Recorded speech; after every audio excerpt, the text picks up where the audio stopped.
बिस्मिल्लाहिर्रहमानिर्रहीम। शायर दिल्लीगारी जो बोल दोस्त जो नाम पेश करूंगा काची हैरो खान जो शायर आए।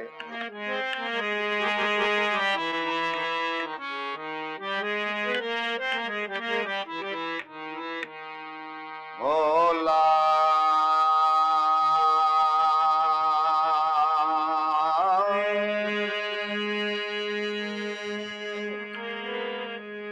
भोला ला ला म्या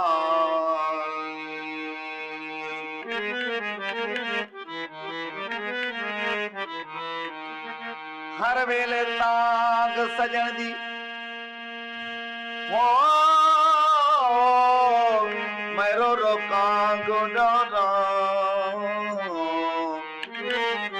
कासद भेजा या फाला पावा मेरे थी के हाल बीमार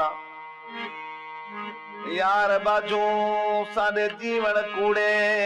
मेरे दिल विच दर्द हजारा आखे म्या गुलाम फरीदा होए मैं रोवा ये विचड़ी गूंज कतार। इनके अलावा फरमाश शायर हैरो खान खां शबीर होटलो वारो कुर्बान लेगारी गुलाब लेगारी फरमाश है मोर लेगारी ऐं शायर हार गुलेगारी फरमाश है मुख्तियार लेगारी। कद जानी वलसी बेठा ॾींह गणा कद सोहणा वलसी बेठा ॾींह गणा कानी निंड नेणे को उभे पैर खणा उभे पैर खणा कद जानी वलसी बेठा ॾींह गणा कद सोहणा वलसी बेठा ॾींह गणा कानी निंड नेणे को उभे पैर खणा कद जानी वलसी बेठा ॾींह गणा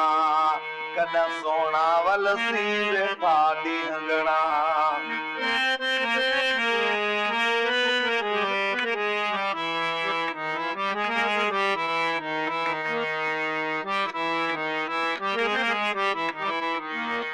तेरे खत पुराने तेरे खत पुराने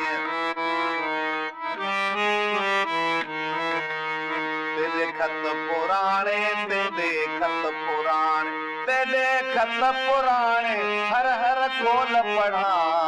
कद जाने वलसी बेठा ॾींह गणा कद सोहणा वलसी बेठा ॾींह गणा ओ कनी निंड नेणे को उभे पैर खणा कद जाने वलसी बेठा ॾींह गणा कद सोहणा वलसी बेठा ॾींह गणा।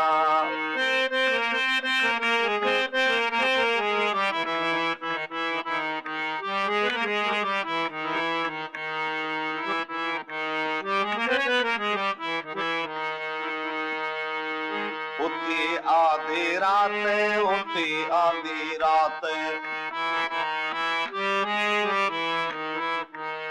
उठी आधी रात उठी आधी रात उठी आधी रात उठी आधी रात वटू करणा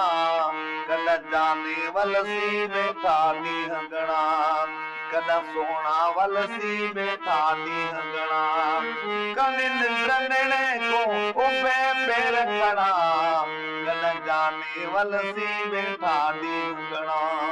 कद जाने वलसी बेठा ॾींह गणा।